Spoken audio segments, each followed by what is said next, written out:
42 साल के बाद एक बार फिर उत्तराखंड के उस पहाड़ को पर्वतारोहियों के लिए खोले जाने की चर्चाएं हो रही है, जहां एक ऐसा राज दफन है जिसके बारे में कोई बात नहीं करना चाहता।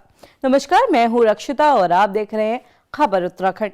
दरअसल नंदा देवी पर्वत पर्वतारोहण के लिए खुलने जा रहा है, पर खुश होने से पहले आप ये जान लीजिए कि आप नंदा देवी की खूबसूरत वादियों में नहीं बल्कि मौत के मुंह में कदम रखने वाले हैं, क्योंकि नंदा देवी पर्वत में 42 साल से एक ऐसा राज दफन है जिसके बारे में आपको कोई नहीं बताने वाला। नंदा देवी भारत की दूसरी सबसे ऊंची चोटी है जिस पर चढ़ाई करने का हर पर्वतारोही सपना देखता है, पर 1984 और 85 के आसपास अचानक सरकार ने इस पूरे इलाके को सील कर दिया। ना तो कोई वजह बताई गई, न कोई बयान आया। बस एक दिन फरमान जारी हुआ और नंदा देवी पर्वत पर पर्वतारोहण बंद हो गया। लेकिन नंदा देवी पर्वत के पूरे इलाके को सील कर देने की वजह थी, और बेहद डरावनी वजह थी। एक ऐसा राज जिसे दशकों तक दबाया गया, वो राज जिसकी बस चर्चाएं ही होती है, उसके बारे में खुलकर कोई बात नहीं करता। दरअसल चर्चाएं हैं कि साल 1965 के कोल्ड वॉर के दौरान चीन की न्यूक्लियर एक्टिविटीज पर नजर रखने के लिए अमेरिका ने भारत के साथ मिलकर एक सीक्रेट प्लान बनाया।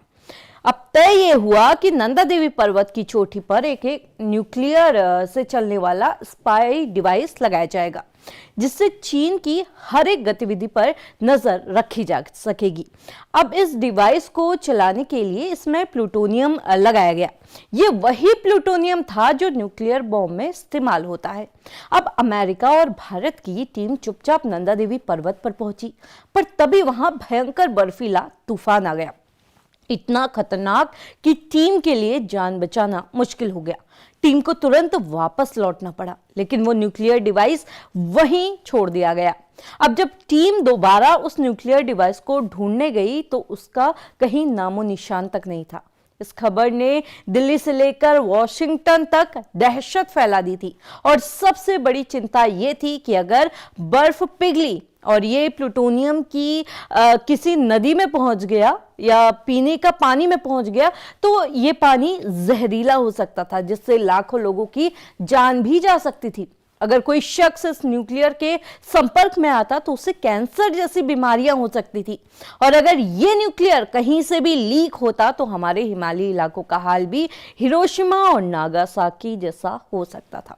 लिहाजा इस प्लूटोनियम को ढूंढने के लिए कई सीक्रेट ऑपरेशन भी चलाए गए। नंदा देवी का कोना कोना छान लिया गया, लेकिन हर बार टीमें खाली हाथ ही वापस आई। थ्योरी यह है कि इसके बाद जब सरकार के पास कोई रास्ता नहीं बचा तो सुरक्षा कारणों का हवाला देते हुए नंदा देवी के पूरे इलाके को पर्वतारोहण के लिए सील कर दिया गया। हालांकि अब एक बार फिर से चर्चाएं शुरू हो गई हैं कि सरकार नंदा देवी को पर्वतारोहियों के लिए खोलने वाली है या पर्वतारोहण पर खोलने पर विचार कर रही है। फिलहाल इस पर अभी कोई आधिकारिक फैसला तो नहीं आया है, लेकिन सवाल उठ रहे हैं कि अगर ये पर्वतारोहियों के लिए खोला गया तो दुनिया भर के लोग यहां पर आएंगे। पर क्या रेडियो एक्टिव न्यूक्लियर का ये खतरा नंदा देवी से टल गया है? और मान लिया जाए कि अगर कोई पर्वतारोही उसके संपर्क में आ गया तो, क्योंकि वो न्यूक्लियर तो आज भी उतना ही जानलेवा है जितना 1965 में था। कहा जाता है कि हिमालय में बढ़ती ग्लोबल वार्मिंग के पीछे भी इसी न्यूक्लियर ये जो न्यूक्लियर है यही बड़ी वजह है। लिहाजा इसे लेकर चर्चाओं के बाजार गर्म है। अब ये थ्योरी जो है वो कितनी सही है कितनी गलत, ये तो वक्त ही बताएगा।